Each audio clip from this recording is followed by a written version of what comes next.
بالله وبه نستعين والصلاة والسلام على رسول الله وبعد فالسلام عليكم ورحمة الله وبركاته. Bayan godiya ga Allah mai kowa mai komai wanda ya sake haɗa mu a cikin shirin mai suna haske ga Islamiyyu, inda yau insha Allah akwai wani abu wanda shi ma yana da muhimmanci ga Islamiyyu, shine irin fom da ake sayarwa kafin shiga makarantar ka.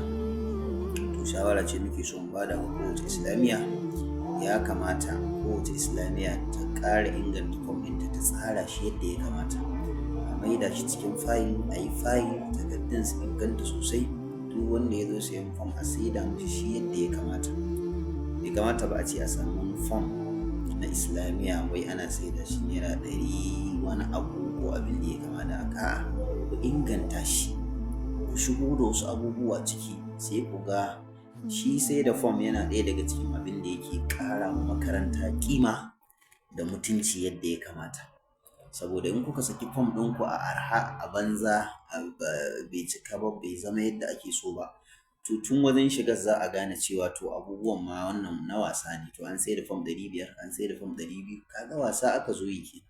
To amma a inganta shi, a sa shi cikin fayil, a duk wani abu da za a yi mashi sannan a sa mashi kuma fees wanda yake mai kima mai daraja, sama da a ce kawai kaza ake saida shi. A'a, tun daga abin da ya yi 1000 zuwa abin da ya yi sama, haka ya kamata a dinga saida fom. Muna godiya ga Islamiyyu da malamai, Allah ya ƙara saka musu da alkhairi, kuma ƙungiyar Islamiyyu da suke ta kulawa da Islamiyyu, Allah ya saka musu da alkhairi, da fatan za su ƙara sa wannan cikin ajandar su domin ganin cewa karatun yana yin inganci. Islamiyyun kuma suna ƙara inganci ta hanyar fom. Kawai an je siyan fom ɗin makarantar ka, an ji shi da kima da mutunci, to cewa to wannan kana nuna cewa to wannan akwai tagomashi insha Allah cikin tafiye. To ya kamata mu yi ƙoƙari kowace makaranta a ba su shawara su inganta fom ɗinsu, su gyara shi. Kada ka je siyan fom a baka shi ga hannu. Ban daɗe ba na je siyan fom wata makaranta, wallahi ga hannu aka ban shi.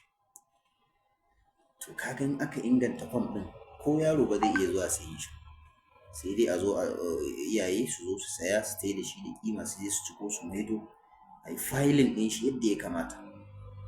To abin zai yi muhimmanci, zai yi kima, zai yi armashi. Allah ya kama mun baki ɗaya, Allah ya shige mana gaba da abin da muka sa gaba. Allah ya sa mana albarka a cikin shi. Muna ma kowa fatan alkhairi, da ɗaliban da malaman duka Allah ya saka musu da alkhairi.